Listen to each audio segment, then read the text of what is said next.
Hey guys, I'm Stephanie, and this is Steph Stove, and today we are making Southern fried cabbage. Now, this is a wonderful side dish that you can have for Sunday dinner, or it's just as good as a meal on its own during the week. So let's get ready and make this wonderful Southern fried cabbage. Here we go. Alrighty, first thing we're gonna do, I've got my big Dutch oven here, and this is, I believe, about a 7-quart Dutch oven.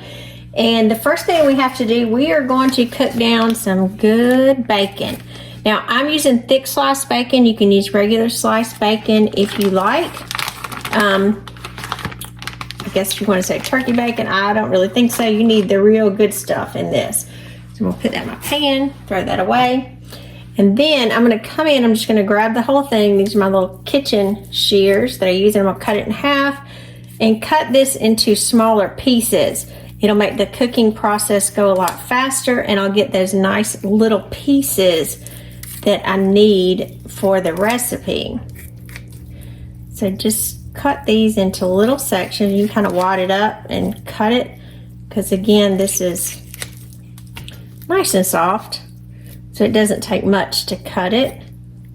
And like I said, if you don't have a pair of kitchen shears, get them. They are so useful in the kitchen in cutting things instead of using knives. I love them. You can get them just about anywhere too. And yes, I am using the entire pound package. This is a 1 pound package. Not sure if I said that, but if not, it is a 1 pound package. That wonderful bacon fat all over my hands too. Get those nice little pieces. See if I need any more cut up. Just kind of break them apart with your hand. If you got any of the pieces that were still a little too big, go ahead and chop them down just a little bit more, because again, the smaller they are, you want bite-sized pieces, and you also want them to cook quicker, because it will take longer the bigger they are. Okay, so I've got that in there, and just kind of, again, break them up with your hand. Cut that one down a little bit more too. All right, and I'm gonna put my stove on medium high. It's gonna be about 7. Then I'm gonna go ahead and set it on. And at this point, you want to, get my paper towel here, get my hands off. You want to render this fat out of the bacon, excuse me, and you also want the bacon to become very crispy. So this is going to continue to cook, and you'll see it render real nicely. So make sure you're using either a pot or a Dutch oven with high sides, and it will not splatter all over your oven. So, or your stove, excuse me. So I'm just going to let this render for a few minutes, and I'll be right back. Alrighty, while our bacon is cooking and the fat's rendering out, give me an opportunity to wash my hands off really well. And now we need to kind of move on to the star of the show. So I've already taken the outer leaves off of my cabbage head, and this is kind of a small-ish head of cabbage. And so I'm going to come in and I'm going to cut it down the middle. You may have to add a little force to it, so use a nice chopping block for this. Get through that core. Once you get it open, you can kind of pull it apart.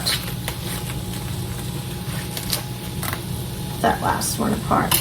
Now, this is the time that I'm going to take this hard core out, because it's much easier to take it out in this section as opposed to when it's whole.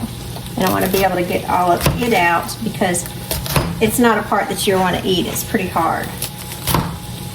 All right, and just make a little V pattern and chop it out and get rid of it. Now, move that one to the side. Let me double check this one to see if I have any edge. I think we had a clean break on the other one. Now, each of these sections, I'm going to cut them in half, and then cut the halves in half again, and chop these into pieces. Now, this doesn't need to be really small. You're just wanting this in bites. So go ahead and chop this down.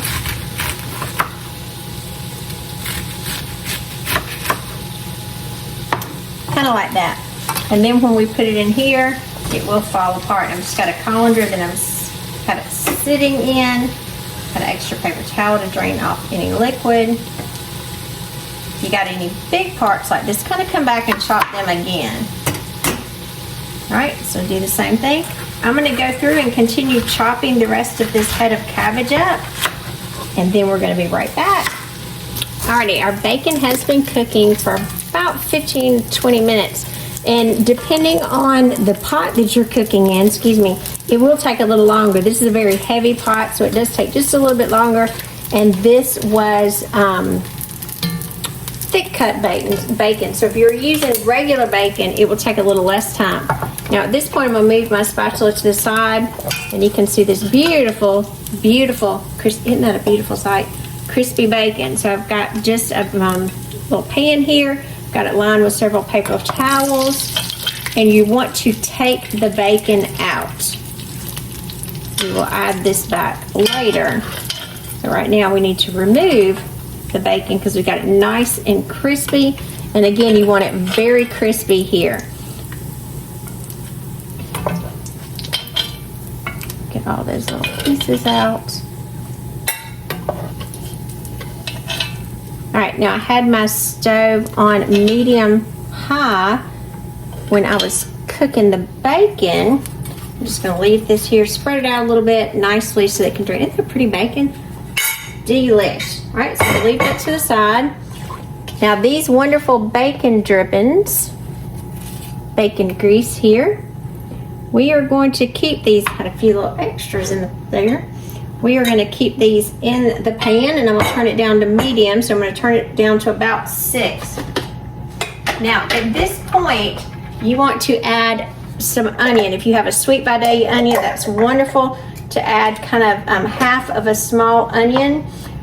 I didn't want to chop it, so I just put it in my little mini chopper here. And then we are going to cook the onions. Be very careful because that grease is hot. I'm going to cook the onions first because I don't want these raw when I'm eating them. I want them go ahead and kind of sauteed a little bit. And nothing better but to saute these in that bacon grease. And it will take just a little bit.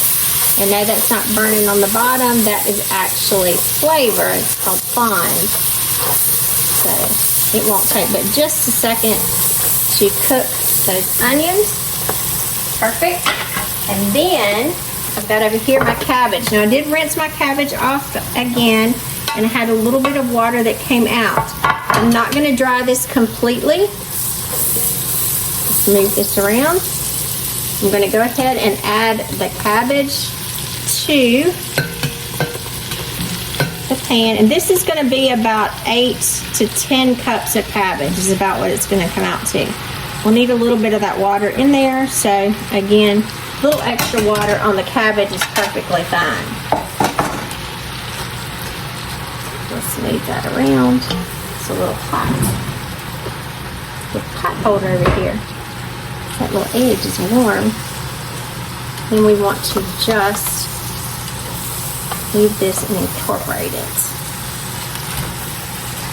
Get that cabbage down in there. Get that good bacon drippings all over this cabbage. Get that sweet onion in there. Just beautiful. Now one thing about cabbage has a high water content. So you don't really need to add a lot. It will do everything it needs, and it will start releasing a lot of juice in just a few minutes, or a little cabbage, a little water in there. So you really don't need to add a lot to it. But we do need to help it out some. So I've got 2 tablespoons of regular water that I'm going to add on top. And add a little bit of seasoning now. I like just to keep it simple, salt and pepper. So this is 2 teaspoons of kosher salt and a 1/4 teaspoon of black pepper.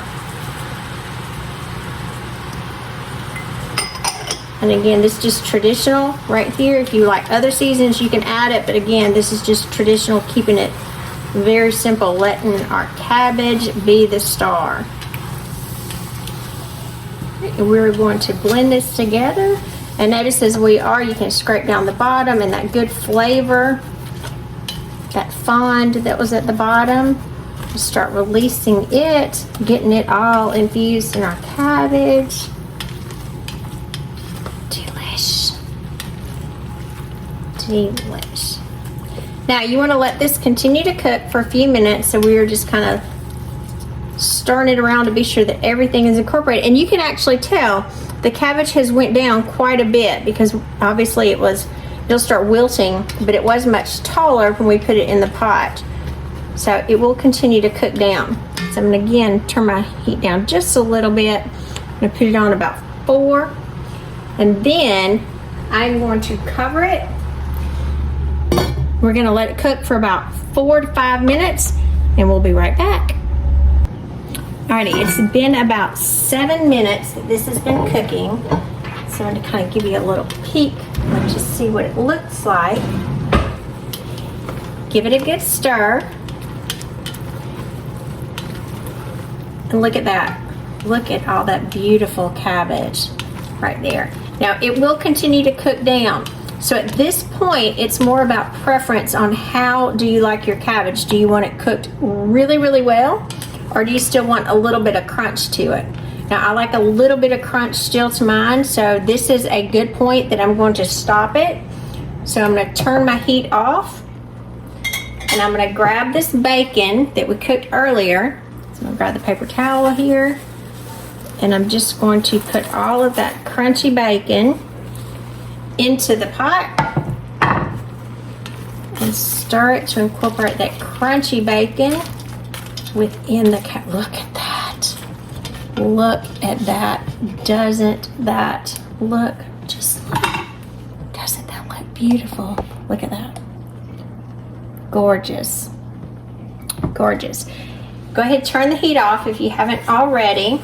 And I'm going to take this paper towel that I used, throw it away. Whew, still a little warm. And then again, I just want to start to combine this. All you want to do is get the bacon distributed in there, and there it is. We're ready to taste this and eat it. The fun part. So, we'll be right back. Let's plate it and give it a taste.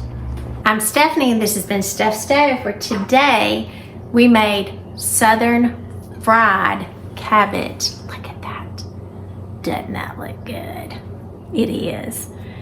I tell you what, this is one of my favorites. I love me some cabbage. So look at that. And I like mine a little more with a bite to it.